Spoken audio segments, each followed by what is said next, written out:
63% of Australians are today overweight or obese. Barbara O'Neill is recognized worldwide for her expertise in natural therapies, with over 50 years of experience in health. She is an author, educator, naturopath, and nutritionist. In this video, you'll uncover a hidden health risk in your routine that could be silently damaging your body, and discover the simple habit you need to change right now to protect your health with expert Barbara O'Neill. Stay with us because every moment unlocks a longer, vibrant life. Is the pure crystallized acid that was extracted from the sugarcane field. Would you agree with me? Australians are high carbohydrate consumers. This morning I talked about the gastrointestinal tract. I talked about how it's a hollow tube, and anything that goes into that hollow tube is not part of you or me until it gets broken down to tiny substances and then absorbed into the blood. Well, it is the liver that determines where that tiny substance goes. It is glucose. All of these foods break down in the gastrointestinal tract to glucose. Once glucose gets into the blood, it goes on the M1 main highway straight to project manager. It's called the portal vein. And then the project manager, your liver, determines where that glucose goes. The first place it will send glucose is to the cell. In addition to determining where glucose goes, the liver plays a crucial role in regulating overall blood sugar levels. When blood glucose is high, the liver absorbs the excess and stores it as glycogen.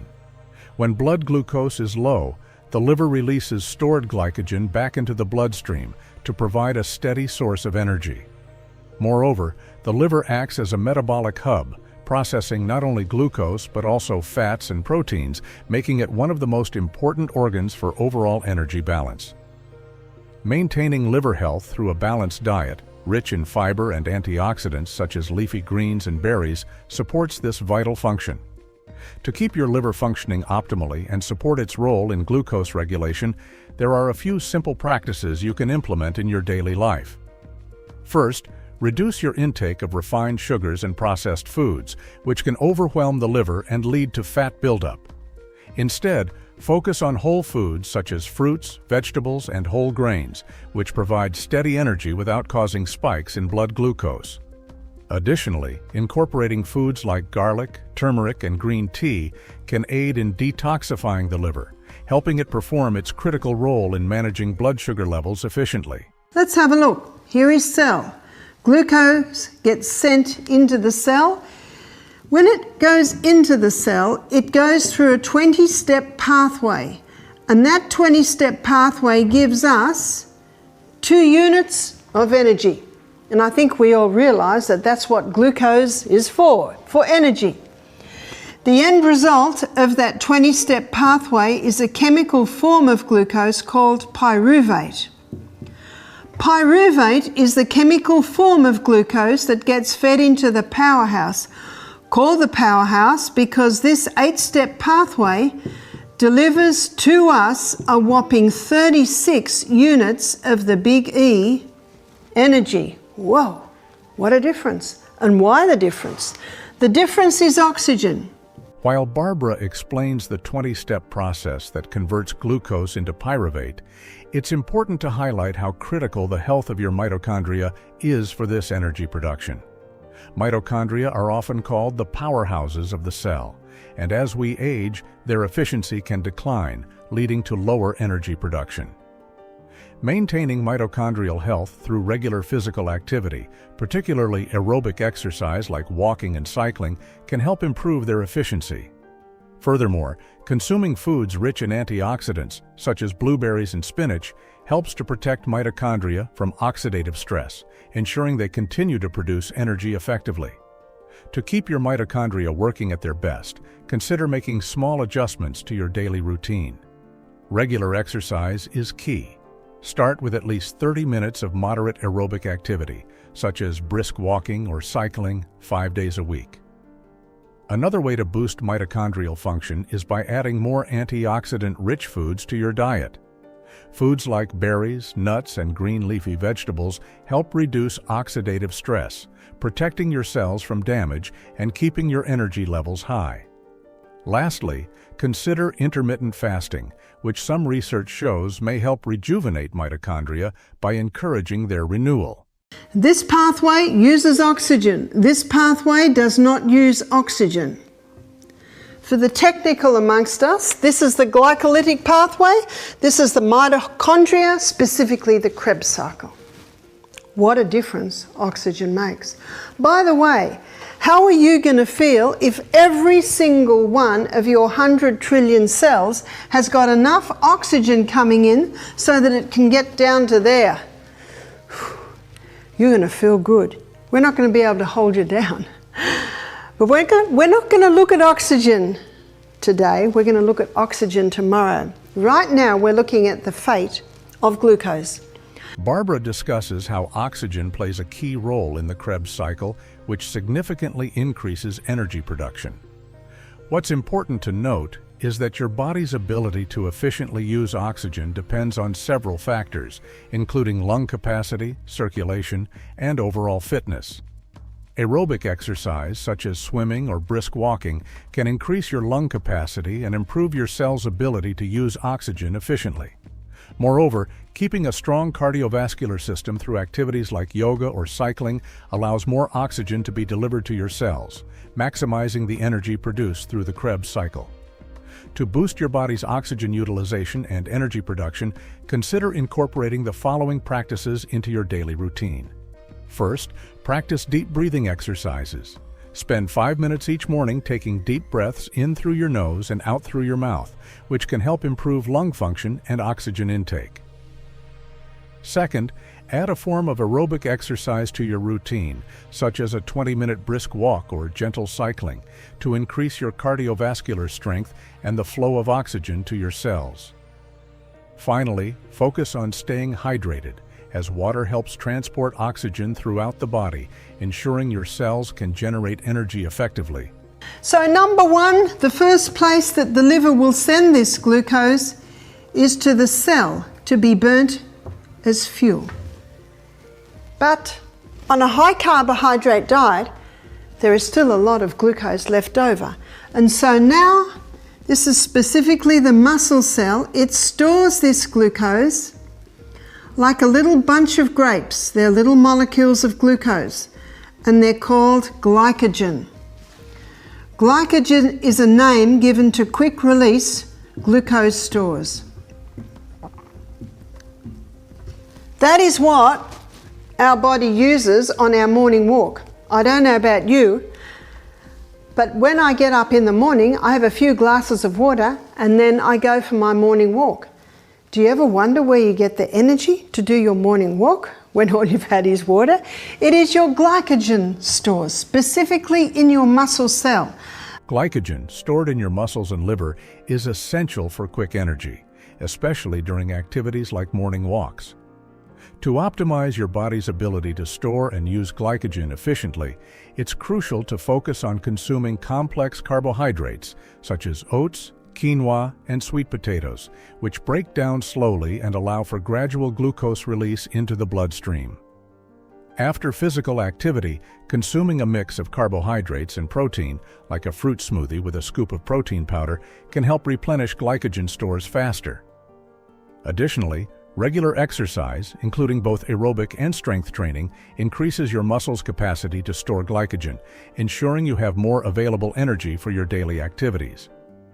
To maintain healthy glycogen levels, try incorporating these habits into your routine. Start your day with a breakfast that includes complex carbohydrates, such as oatmeal or whole grain toast, which provide sustained energy throughout the morning.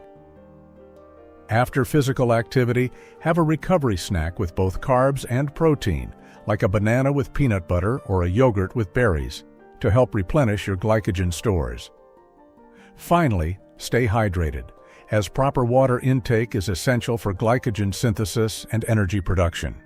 Aim for 8-10 cups of water a day to keep your glycogen stores functioning optimally. And those glycogen stores in your muscle cell, it's like they're in a prison. They can only be used by your muscle cell. But the liver can store glycogen too, and the glycogen stored in the liver can be used all over the body. So it can be a fantastic reserve supply for your brain. But on a high carbohydrate diet, releasing a lot of glucose, we still have glucose left over. Even when it's been fed through the energy cycle, even when it's been stored as glycogen, and only so much glycogen can be stored.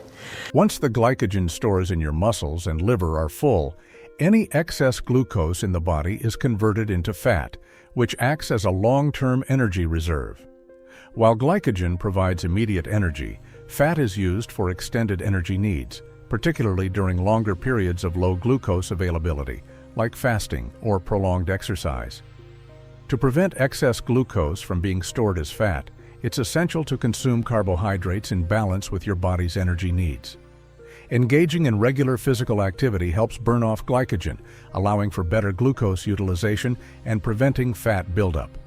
Additionally, eating meals rich in fiber helps slow down glucose absorption, giving your body more time to process and use the glucose before it gets stored as fat. To prevent excess glucose from being stored as fat, follow these simple strategies. First, aim for smaller, more frequent meals throughout the day to avoid large spikes in glucose that overwhelm your glycogen stores. Focus on eating complex carbohydrates like quinoa, brown rice, and vegetables that release glucose slowly. Second, after a meal, try a brisk walk or light exercise. This will help your body burn off excess glucose before it gets stored as fat. Lastly, limit your intake of sugary drinks and snacks, as they provide quick glucose with little nutritional benefit and are more likely to lead to fat storage if not used immediately. Now the body, specifically the liver, sends it over to the most amazing fuel depot in the human body. It's called fat. And in many Aussies today, the glucose keeps coming, and the body, as we talked about earlier, gets into a habit and shunt, the glucose gets into the habit of all just going over to the fat cells. And what's happening to most Aussies today?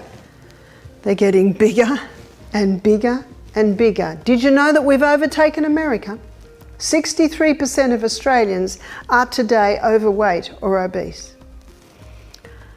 So this is the third place that the liver sends the glucose to be stored as fat. Excess glucose being converted to fat is one of the main contributors to weight gain and obesity, especially in high carbohydrate diets.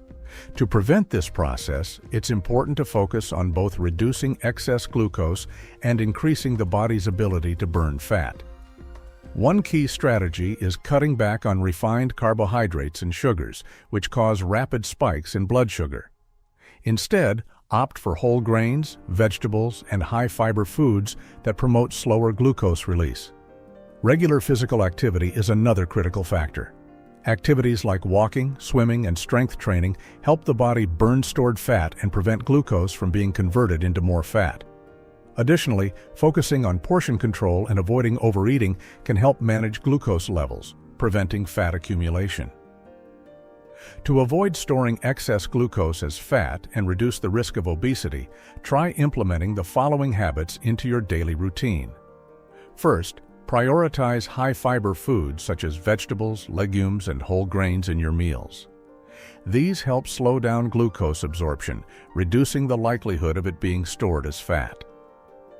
Second, engage in regular physical activity. Just 30 minutes of walking a day can make a big difference in how your body processes and stores glucose. Lastly, limit your intake of sugary beverages and snacks, and instead focus on water, herbal teas, and whole fruits that provide nutrients without causing rapid spikes in glucose levels. Longevity isn't just about living longer, it's about living better with energy and vibrancy. Subscribe to the channel and continue unlocking the secrets to a healthier life with us. Which of today's tips resonated with you the most? Write it in the comments and let us know how you're going to start improving your life.